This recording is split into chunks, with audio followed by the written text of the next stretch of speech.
Hi friends, welcome to Neha food stories. ഞാൻ ഇന്നിപ്പോൾ ഇവിടെ വന്നിരിക്കുന്നത് ഒരു അടിപൊളി സ്വീറ്റ് റെസിപ്പിയുമായിട്ടാണ്. നമ്മൾ ബേക്കറിയിൽ നിന്നൊക്കെ വാങ്ങി കഴിക്കുന്ന അതേ ടേസ്റ്റിൽ ഒരു അടിപൊളി സ്വീറ്റ് നമുക്ക് വീട്ടിലുണ്ടാക്കാം. അപ്പോൾ അതെങ്ങനെയാണെന്ന് നോക്കാം. അതിന് വേണ്ടത് മൈദയാണ്. ഞാനിപ്പോൾ അതിന് വേണ്ടി 2 കപ്പ് മൈദയാണ് എടുത്തിട്ടുള്ളത്. ഇനി മൈദ ചേർക്കാൻ താല്പര്യമില്ലാത്തവർക്ക് ഗോതമ്പ് പൊടി ഉപയോഗിക്കാം. ഇനി ഇതിലേക്ക് ഒരു പിഞ്ച് ഉപ്പ് ചേർത്ത് കൊടുക്കാം. എന്നിട്ട് ഇതൊന്ന് മിക്സ് ചെയ്ത് കൊടുക്കാം.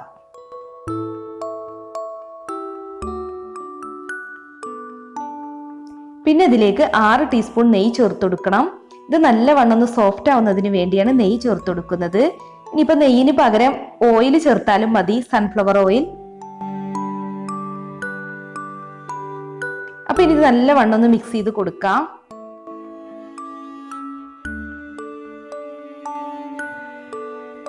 ഇനി കൈകൊണ്ട് തന്നെ നന്നായി ഒന്ന് മിക്സ് ചെയ്ത് കൊടുക്കണം.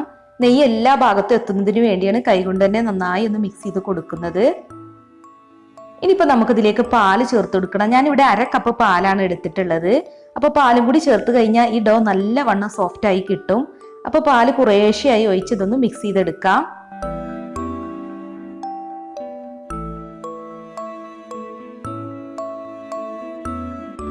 അപ്പോൾ 1/2 കപ്പ് പാല് ചേർത്തിട്ടുണ്ടായിരുന്നു. ഇനി ഇതിലേക്ക് 1/2 കപ്പ് പാലും കൂടി ചേർത്ത് കൊടുക്കാം. അപ്പോൾ മൊത്തം 1 കപ്പ് പാലാണ് വേണ്ടത്. ഇനി കൈകൊണ്ട് നന്നായി ഒന്ന് മിക്സ് ചെയ്ത് കൊടുക്കാം. നമ്മൾ ചപ്പാത്തിക്കൊക്കെ മാവ് ഉണ്ടാക്കിയെടുക്കൂലേ, ആ ഒരു കൺസിസ്റ്റൻസിയിലുള്ള മാവാണ് നമുക്ക് വേണ്ടത്. അപ്പോൾ ഇത് നന്നായി ഒന്ന് മിക്സ് ചെയ്തെടുത്തിട്ടുണ്ട്. മൊത്തം 1 കപ്പ് പാല് ചേർത്തിട്ടുണ്ട്. അപ്പോൾ ഇനി ഇത് നന്നായി ഒന്ന് കുഴച്ചെടുക്കാം. നല്ല സോഫ്റ്റ് ഡോ ആക്കി എടുക്കണം കേട്ടോ. അപ്പോൾ ഒരു 5 മിനിറ്റോളം അത് നന്നായി ഒന്ന് കുഴച്ചെടുക്കുക. ഇനി നമുക്കിതൊരു ബൗളിലിട്ട് ഒരു 10 മിനിറ്റ് നേരത്തേക്ക് റെസ്റ്റ് ചെയ്യാൻ വേണ്ടി വെക്കണം. അപ്പോൾ അത് അടച്ച് വെക്കാം. അപ്പോൾ 10 മിനിറ്റ് കഴിഞ്ഞിട്ടുണ്ട്. ഇനി നമുക്കതൊന്ന് എടുത്ത് നോക്കാം. അപ്പോൾ നല്ലവണ്ണം ഒന്നും കൂടെ സോഫ്റ്റായി വന്നിട്ടുണ്ട്. അപ്പോൾ ഇതിൽ നിന്ന് കുറേശ്ശെ എടുത്ത് ചെറിയ ബോൾസ് ആക്കി എടുക്കുക. അപ്പോൾ ഞാൻ എല്ലാം ഇതുപോലെ ചെറിയ ബോൾസ് ആക്കി എടുത്തിട്ടുണ്ട്. ഇനി ഇത് നല്ല ഷേപ്പാക്കി എടുക്കണം കേട്ടോ.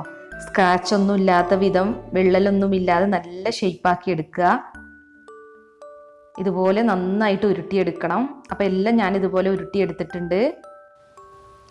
ഇനി ഇതിലേക്കൊരു ഡിസൈന് കൊടുക്കണം, നമുക്ക് ഫ്ലവറിൻ്റെ ഷേപ്പിലാക്കി എടുക്കാനായിട്ട്. അപ്പോൾ ഒരെണ്ണം ഞാനിവിടെ എടുത്തിട്ടുണ്ട്. ഇനി ഒരു കത്തി വെച്ച് ഇതിനൊന്ന് വരച്ചിട്ട് കൊടുത്താൽ മതി. അപ്പോൾ നല്ലൊരു ഫ്ലവറിൻ്റെ ഷേപ്പായി കിട്ടും. അപ്പോൾ ഇതുപോലെ തന്നെ നമുക്ക് എല്ലാം ചെയ്തെടുക്കാം. വളരെ ഈസിയാണ്. കത്തി വെച്ച് നന്നായിട്ടൊന്ന് വരഞ്ഞു കൊടുത്താൽ മതി. അപ്പോൾ എല്ലാം ഞാനിപ്പോൾ ഇതുപോലെ ചെയ്തെടുത്തിട്ടുണ്ട്. ഇനി ഇതെല്ലാം ഓയിലിട്ടൊന്ന് ഫ്രൈ ചെയ്തെടുക്കാം.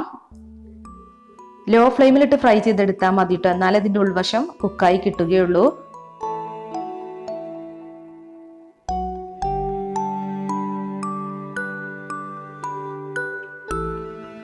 അപ്പോൾ ഒരു വശം ഗോൾഡൻ ബ്രൗൺ ആയിട്ടുണ്ട്. ഇനിയിപ്പോൾ ഇതൊന്ന് മറിച്ചിട്ട് കൊടുക്കാം. ലോ ഫ്ലെയിമിലിട്ട് തന്നെ ഫ്രൈ ചെയ്യണം കേട്ടോ, അല്ലെങ്കിൽ ഇതാകെ കരിഞ്ഞു പോകും, ഉൾവശം വേവുമില്ല. അപ്പോൾ എല്ലാം തന്നെ നമുക്ക് മറിച്ചിട്ട് കൊടുക്കാം.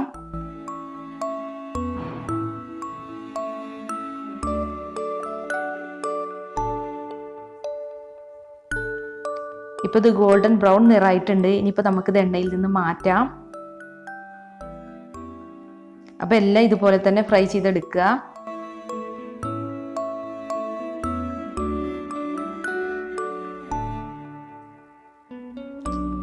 ഇനി നമുക്ക് പഞ്ചസാര പാനി ഉണ്ടാക്കണം. അപ്പോൾ അതിന് വേണ്ടി 1 കപ്പ് പഞ്ചസാരയാണ് ഞാൻ എടുത്തിട്ടുള്ളത്. അതൊരു പാനിലേക്ക് ഇട്ട് കൊടുക്കാം. ഇനി ഇതിലേക്ക് 1 കപ്പ് വെള്ളവും ചേർത്ത് കൊടുക്കുക. 250 ml കപ്പിന് 1 കപ്പാണ് കേട്ടോ എടുത്തിട്ടുള്ളത്. അപ്പോൾ വെള്ളം കൂടി ചേർത്ത് കൊടുക്കണം. ഇനി ഇത് നല്ലവണ്ണം ഒന്ന് മെൽറ്റ് ചെയ്തെടുക്കുക.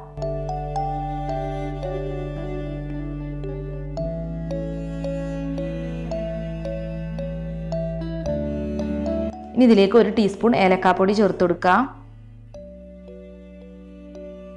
1 ടീസ്പൂൺ നാരങ്ങ നീര് ചേർത്ത് കൊടുക്കുക. പഞ്ചസാര പാനിക്ക് നല്ലൊരു ഫ്ലേവർ കിട്ടുന്നതിന് വേണ്ടിയാണ് ഏലക്കാപ്പൊടി ചേർക്കുന്നത്. ഇനിയിപ്പോൾ ഏലക്കാപ്പൊടി ഇല്ലാന്നുണ്ടെങ്കിൽ ഏലക്ക ഒരെണ്ണം ചേർത്താലും മതി. പിന്നെ നാരങ്ങ ചേർക്കുന്നത് ഇത് ക്രിസ്റ്റലൈസ് ആവാതിരിക്കാൻ വേണ്ടിയിട്ടും പിന്നെ ഇതിൽ അഴുക്കൊക്കെ ഒന്ന് മാറി നല്ല ക്ലിയർ ആയിട്ട് കിട്ടാനും വേണ്ടിയിട്ടാണ്. അപ്പോൾ ഇനി ഇത് നല്ലവണ്ണം ഒന്ന് തിളപ്പിച്ചെടുക്കുക. അപ്പോൾ ഇത് തിളച്ചിട്ടുണ്ട്. ഇനിയിപ്പോൾ ഇത് മാറ്റി വെക്കാം.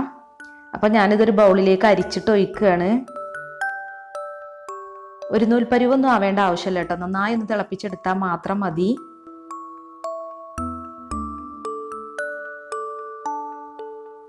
ഏലക്കയുടെ കുരുവൊക്കെ ഉണ്ടെങ്കിൽ മാറ്റുന്നതിന് വേണ്ടിയാണ് ഇപ്പോൾ ഇതൊന്ന് അരിച്ചെടുക്കുന്നത്.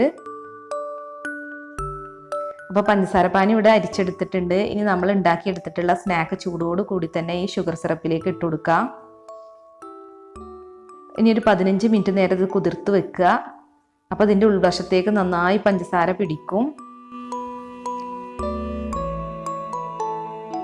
ഇപ്പോൾ 15 മിനിറ്റ് കഴിഞ്ഞിട്ടുണ്ട്. ഇനിയിപ്പോൾ നമുക്കിത് ഷുഗർ സിറപ്പിൽ നിന്ന് മാറ്റാം. അപ്പോൾ എല്ലാം ഫ്രൈ ചെയ്തതിന് ശേഷം ഒരു 15 മിനിറ്റ് ഷുഗർ സിറപ്പിൽ ഇട്ട് വെക്കുക. എന്നിട്ട് സിറപ്പിൽ നിന്ന് മാറ്റിയാൽ മതി. അപ്പോൾ നന്നായിട്ട് മധുരം പിടിക്കും. ഈ പഞ്ചസാര പാനിക്ക് പകരം വേണമെങ്കിൽ ശർക്കര പാനി ഉണ്ടാക്കി അതിലിട്ട് വെക്കാട്ടോ, എന്നാലും നല്ല ടേസ്റ്റ് തന്നെ ആവും. അപ്പോൾ നമ്മുടെ ഫ്ലവർ സ്വീറ്റ് ഇവിടെ റെഡി ആയിട്ടുണ്ട്. അപ്പോൾ എല്ലാവരും ഒന്ന് ട്രൈ ചെയ്ത് നോക്കുക. വളരെ ഈസി ആയിട്ട് ഉണ്ടാക്കാൻ പറ്റുന്ന ഒരു അടിപൊളി സ്വീറ്റാണ്. കുട്ടികൾക്കൊക്കെ ഒരുപാട് ഇഷ്ടപ്പെടും. അപ്പോൾ ഈ വീഡിയോ കണ്ടിട്ട് ഇഷ്ടമായിട്ടുണ്ടെങ്കിൽ ഒന്ന് ലൈക്ക് അടിച്ചേക്ക്. പിന്നെ നാളെ നല്ലൊരു വീഡിയോസുമായി നമുക്ക് വീണ്ടും കാണാം. താങ്ക്